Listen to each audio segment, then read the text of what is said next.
Telespettatori di Antenna 3, buonasera, benvenuti a 20:10, il quotidiano approfondimento dei nostri telegiornali con in primo piano le notizie e l'attualità. Questa sera parleremo di siccità, di questa grande sete che sta interessando anche la nostra regione a fronte di un inverno tra i meno piovosi degli ultimi 20 anni e di una primavera che appunto sta facendo davvero attendere le precipitazioni. Ospiti in studio questa sera Giuseppe Romano, presidente del Consorzio di Bonifica Piave e dell'Associazione Bonifiche Ambi Veneto. Buonasera Presidente. Buonasera. E Francesco Faraon, vice direttore della Coldiretti di Treviso. Buonasera, grazie per essere qui con noi a fare il punto di questo problema che sta interessando tantissime aziende del nostro territorio. Dottor Romano, com'è quindi la situazione in questo momento? Stiamo parlando della provincia di Treviso, ma non solo, perché tutto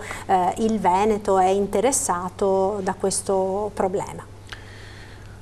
Diciamo che la situazione non è certamente delle migliori, i numeri della piovosità e delle nevicate sono quanto un minimo drammatiche, nel senso che manca l'appello dai 150 ai 200 mm di pioggia, ma soprattutto non ci sono state in questo inverno precipitazioni nevose, per cui siamo ai minimi storici negli ultimi anni, siamo al di sotto della media normale. Si parlava addirittura nei giorni scorsi di un meno 70, meno 80% di manto nevoso sulle nostre montagne rispetto a quello che è il trend diciamo di un normale, tra virgolette, inverno, se normale si può dire, perché ormai questo clima insomma ci ha insegnato che la normalità non esiste più, quella che almeno noi consideravamo normalità fino a un po' di tempo fa. Ha detto bene, normalità cosa significa? Significa ragionare che se un anno è anormale come questo, è un anno su 10, su 20. Qui ormai questi anni stanno diventando la normalità, cioè c'è stato il 2003, c'è stato il 2005, c'è stato il 2006, c'è stato il 2008, c'è stato il 2012, il 13, il 15 e il 16. A me sembra che questo stia diventando una normalità, la normalità diventa normalità e quindi dobbiamo assolutamente correre ai ripari, perché è evidente che questa mancanza ormai continua di precipitazioni nevose nel periodo invernale, e il 70% è un numero che è molto, molto vicino a quello che è, e il 58% per l'esattezza sulle medie, però anche sulle medie se continuiamo ad andare giù con le piovosità le medie si abbassano, e quindi i 150-200 mm di pioggia in meno in questo ultimo periodo è una montagna d'acqua. Ecco, naturalmente sono tanti i settori che risentono di questa carenza d'acqua, in primis l'agricoltura.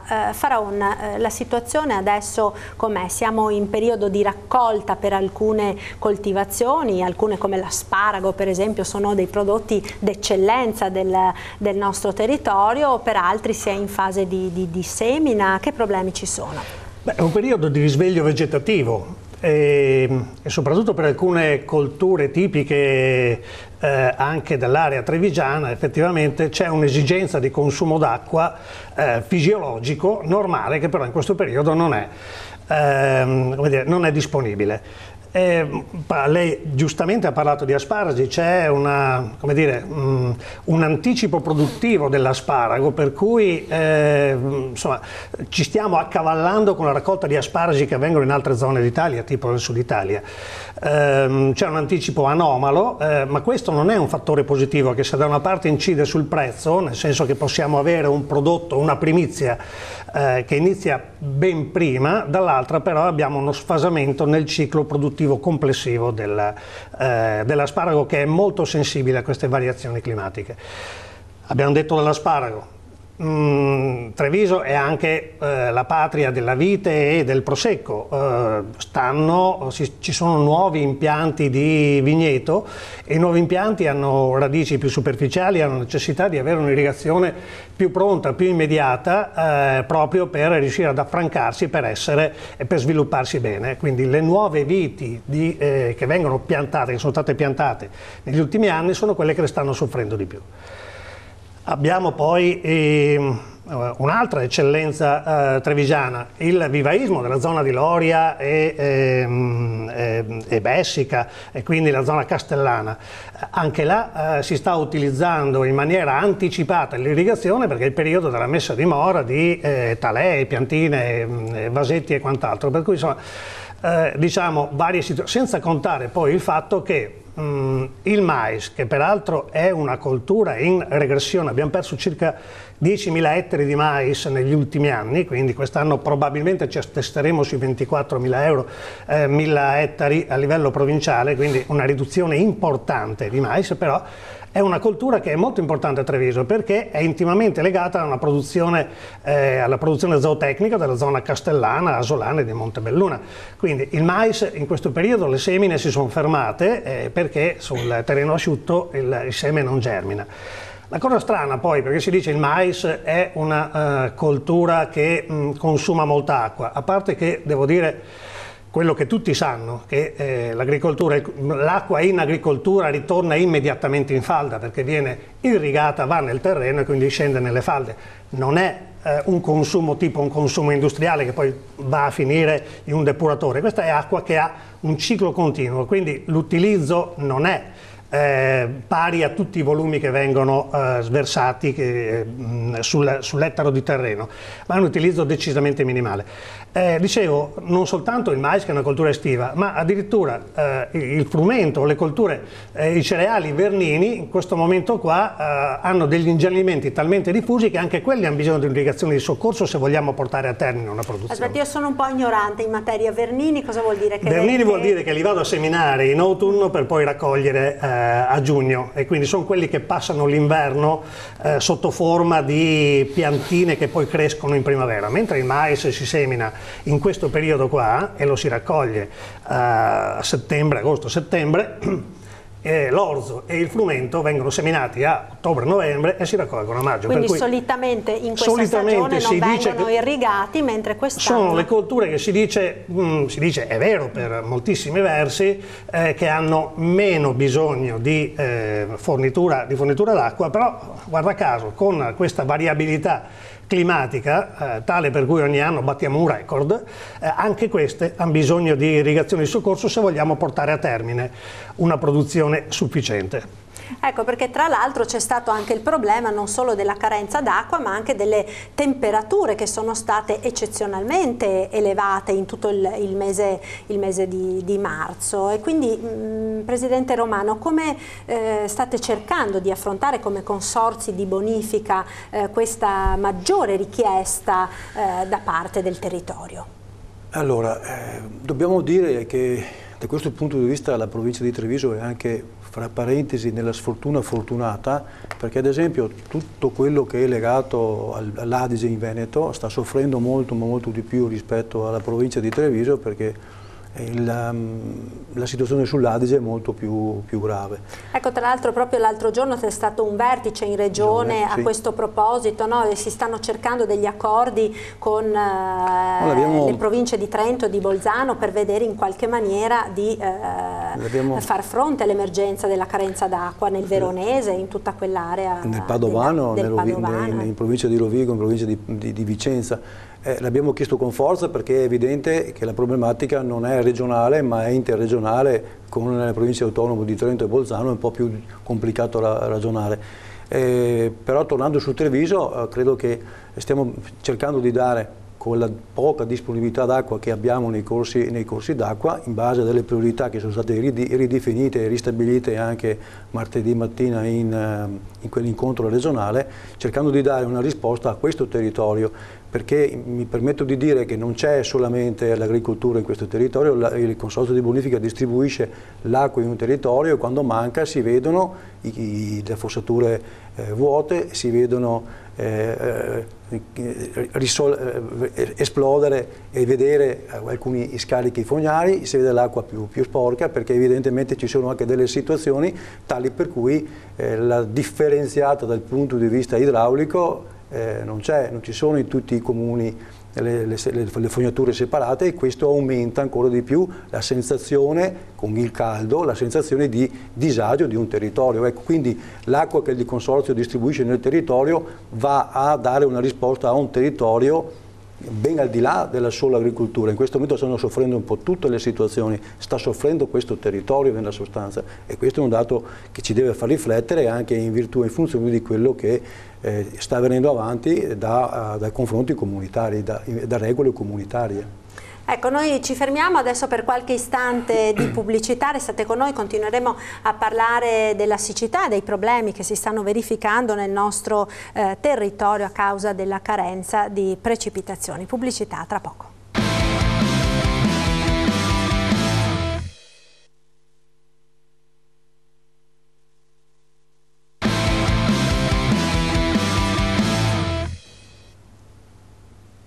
Rieccoci in diretta con 20:10, stiamo parlando questa sera di siccità con Giuseppe Romano, presidente dell'Ambi Veneto, i consorzi di bonifica del Veneto, e Francesco Faraon della Coldiretti di Treviso. Una situazione, dicevamo, di emergenza alla quale non possiamo abituarci, anche perché in effetti il clima è cambiato. Si diceva normalità, fra virgolette, in realtà la situazione purtroppo è determinata da dei mutamenti climatici. Ne abbiamo parlato con il meteorologo generale Giancarlo Iannicelli. Sentiamo.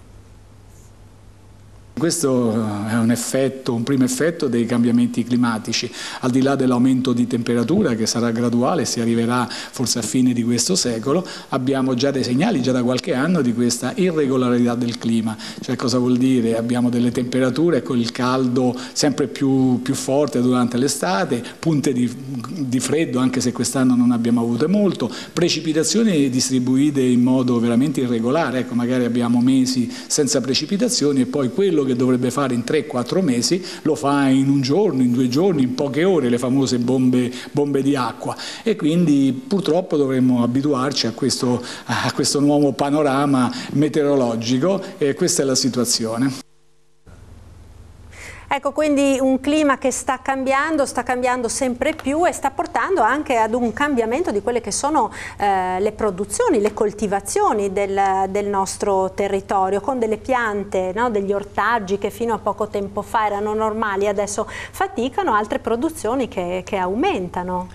No, ci sono situazioni che si vedono a livello microscopico in alcune situazioni, ma a livello anche macroscopico in altre. Ad esempio, abbiamo una buona produzione di olio d'oliva in Veneto, quindi soprattutto nella zona di Trevigiana del Vittoriese, che è una novità degli ultimi anni. L'areale di produzione viticolo si sta alzando, adesso c'è una produzione tipica di uva anche in Trentino Alto Adige, in Val d'Aosta. Ci sono l'areale, diciamo, di produzione importante del pomodoro da industria, mentre prima era il centro Italia, si sta spostando verso Veneto e Lombardia, quindi ci sono segnali molto importanti, e ci sono anche come dire, segnali legati ad alcuni parassiti che prima non c'erano, adesso ci sono, e sono anche abbastanza importanti. Le cimici, no? La famosa invasione che abbiamo avuto l'anno scorso di queste cimici asiatiche. Il livello di interesse è veramente elevato. Stiamo facendo diversi convegni informativi in giro, perché è un parassita che si è adeguato molto bene a questo contesto climatico. Prima non c'era, adesso c'è, e addirittura, insomma, è arrivato al punto da renderci, non dico simpatico, ma insomma il cimice di prima, quello verde, era decisamente meno fastidioso, e soprattutto non era pericoloso per le colture come invece lo è questo. Il cimice asiatico aggredisce le nostre colture, in particolare le colture orticole, quindi è un problema importante per la nostra agricoltura, che non sappiamo ancora come risolvere, perché non ci sono antagonisti naturali, e non è facile neanche recuperare antagonisti dal bacino di provenienza dell'insetto. Quindi, voglio dire, è uno scenario questo che sta cambiando anche in maniera molto evidente. Ecco, quindi uno scenario che sta cambiando. Che cosa si può fare, Romano? Come possiamo adeguarci? Come possiamo fare in modo da non trovarci impreparati a questi mutamenti che ormai sono un dato di fatto? No, cosa dobbiamo fare? Questa è la vera domanda che ci dobbiamo porre. Cosa dobbiamo fare perché ciò avvenga il meno possibile oppure non avvenga più?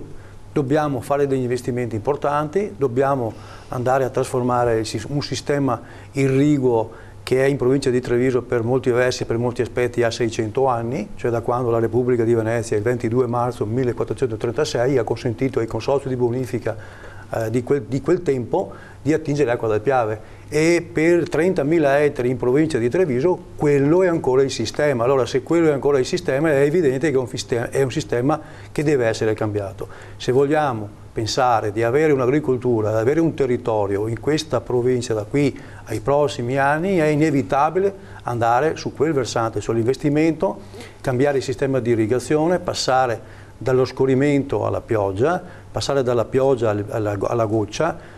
Non voglio dire che dobbiamo andare come la desertificazione israeliana, certamente dobbiamo andare in quella strada, è l'unica soluzione che questo territorio, non l'agricoltura, non solo l'agricoltura, ma il territorio della provincia di Treviso si deve aspettare. Non possiamo più rimandare questa cosa, sono 20 anni che si sta parlando, si sta discutendo di cosa fare, l'abbiamo ben individuato, il consorzio di bonifica in questi 20 anni ha trasformato 10.000 ettari riducendo del 50% l'utilizzo dell'acqua in quel territorio. È inevitabile che questa è l'unica possibilità che resta a questo territorio per poter riuscire a viverci come ci viviamo adesso, magari anche meglio, perché mai mettere i limiti alla provvidenza, però oggettivamente questa è l'unica strada, e per fare questo noi dobbiamo individuare le risorse, e le risorse sono lì, fresche, disponibili, nel senso che solamente la produzione agricola, perché poi se ragioniamo della produzione industriale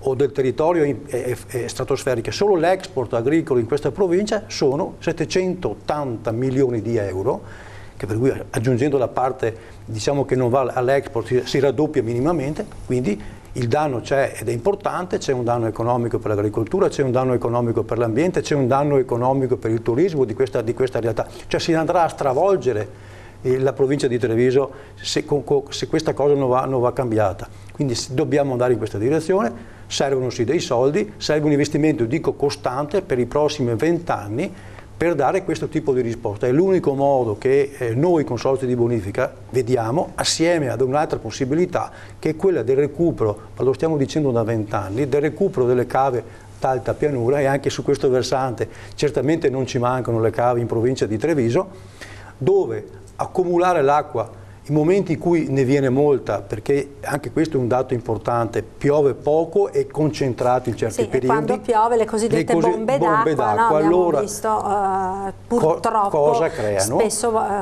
e allora perché non adoperare queste cave come bacini d'accumulo e di riadoperarli nel periodo estivo? Ecco, queste sono le due indicazioni che come consorzio di bonifica riproponiamo puntualmente da 15 anni, da 20 anni, e puntualmente non troviamo risposta, ed è questa la grande situazione, la grande difficoltà. Quindi basta parlare di siccità quando c'è, dobbiamo parlare di infrastrutturare questa provincia anche quando non c'è la siccità, ma quando ci sia la possibilità di sederci attorno a un tavolo e trovare le risorse. Io dico che è inevitabile trovare risorse, perché senza risorse rischiamo di non avere più la provincia di Treviso, la Marca trevigiana gioiosa come l'abbiamo vista finora, sarà meno gioiosa. Ecco, ma a chi spetta, Presidente, fare questi investimenti? Perché è evidente che stiamo parlando di un investimento molto consistente ad adeguare tutta l'intera rete idrica della provincia di Treviso in questo caso, ma presumo che anche il resto della regione si trovi più o meno nella stessa situazione, se non peggiore. Guardi, anche da questo punto di vista io dico che la provincia di Treviso è messa molto meglio delle altre. Nella provincia di Treviso, che ha il più grande consorzio irriguo del Veneto, quello del consorzio bonifica Piave di cui io sono il presidente, ha 30.000 ettari su 60.000 ettari irrigati con sistemi innovativi, sistemi 2.0 di precisione a pioggia, a goccia. Le risorse. È evidente che qui siamo di fronte a una domanda che potrebbe essere anche retorica. Chi? Se l'acqua è pubblica, è un bene di tutti e non è solo di alcuni ma è di tutti, deve essere la politica, la pubblica amministrazione, quindi i soldi pubblici ad intervenire. Però dico anche su questo versante, se ci sono delle priorità, e per me, ma non perché io sono un agricoltore o un presidente di consorzio di bonifica, credo che la priorità di questo territorio debba essere l'acqua, perché vediamo quando manca l'acqua, anche Treviso in questi giorni, cos'è? Non me ne voglia nessuno, è qualcosa di ben diverso da una città d'acqua che tutti quanti ci riempiamo la bocca quando ce n'è, però, quando piove. Ma in questi giorni basta leggere i giornali, siamo tutti i giorni sui giornali a vedere la difficoltà idrica di una città come Treviso, quindi le risorse si devono trovare e deve essere la pubblica amministrazione, lo Stato, la Regione, la Comunità Europea, bisogna darci delle priorità. Ecco, chi poi si trova tutti i giorni, quotidianamente a fronteggiare queste difficoltà sono le aziende agricole Faraon, che si trovano appunto nella necessità di far fronte a queste problematiche nuove. Allora, abbiamo detto più volte, è un record dietro l'altro, ma non siamo molto contenti di questi record, è un'emergenza dietro l'altra. Non ci si abitua alle emergenze, ma bisogna chiaramente far fronte alle emergenze. Non esistono più i finanziamenti ex post, quindi le calamità naturali, c'è il danno e si interviene sul danno. No, da alcuni anni la scelta fatta a livello nazionale è quella di intervenire su delle agevolazioni per le assicurazioni, quindi si invita l'imprenditore a spendere una parte del proprio reddito per assicurare il proprio reddito. Il problema è proprio questo, non si tratta di assicurare la coltura, non si tratta di assicurare altro, si tratta di fare in modo che alla fine dell'annata agraria il reddito dell'imprenditore non sia danneggiato da problemi di siccità, problemi di grandinate e quant'altro. Per fare questo le aziende lo hanno capito, lo stanno facendo in buona parte, il costo non è assolutamente indifferente, ci sono delle misure di aiuto che arrivano fino al 60% del costo della polizza assicurativa, ma questa è la strada, si deve andare verso la garanzia che alla fine una produzione in qualche modo ci sarà e quindi un reddito per l'imprenditore ci sarà. Ecco, ne abbiamo sentito parlare moltissimo a ogni grandinata, a ogni acquazzone superiore, adesso nel caso della siccità. Sì, ma in effetti molto spesso chi ha un vigneto si assicura nei confronti della grandine, poi c'è il problema della siccità che porta dei danni. Con soli 150 euro in più riesce ad avere una polizza complessiva globale che lo tutela anche nei confronti di qualsiasi tipo di variazione climatica, qualsiasi tipo di danno. Nel caso di seminativi poi stiamo parlando di 8-10 euro, quindi il costo non è esagerato. È necessario avere la cultura della prevenzione, la cultura della difesa del reddito, farsi due conti e sapere che si interviene a livello nazionale con un contributo pubblico che è importante, dal 50 al 65%, per cui insomma sono due conti che uno si deve fare nella propria impresa ed è quella che gli consentirà comunque di portare a casa quello che gli spetta a fine anno. Il proprio reddito, quindi quello che serve, Romano, è proprio anche un cambio di passo, ma un cambio di mentalità di tutto il territorio per affrontare queste modifiche che inevitabilmente ci troviamo a fronteggiare. È evidente che ci sono in atto delle variazioni climatiche che poi io non so dire quanto importanti sono. Io tocco con mano, come abbiamo visto, che stanno venendo avanti e ripeto il dato di prima perché è estremamente importante. 700, 1 miliardo, 2 miliardi di euro di prodotto lordo vendibile, se si vuole mantenere questo tipo di investimento anche di tipo aziendale è inevitabile che qualcosa si deve mettere sul tavolo, quindi gli investimenti per la riduzione del prelievo dell'acqua sono importanti, poi ci sono tutta una serie di altre questioni legate all'ambiente che non possono essere dimenticate così. Poi c'è una grande novità in questo ultimo periodo, si chiama un piano stralcio, si chiama Europa, che sta mettendo delle regole estremamente cocenti ed importanti dove dobbiamo assolutamente agire. Ecco perché dobbiamo iniziare da subito e non continuare a rinviare, non trovarci solamente a parlare di scarsità d'acqua in eventi eccezionali come questi, al di là del fatto che, ripeto, sono 3 anni consecutivi, 3 invernate consecutive che stiamo ragionando di questa cosa, quindi non è più una casualità, è una normalità. Ben per questo dobbiamo agire, l'agire è programmare trovare le risorse perché ciò avvenga.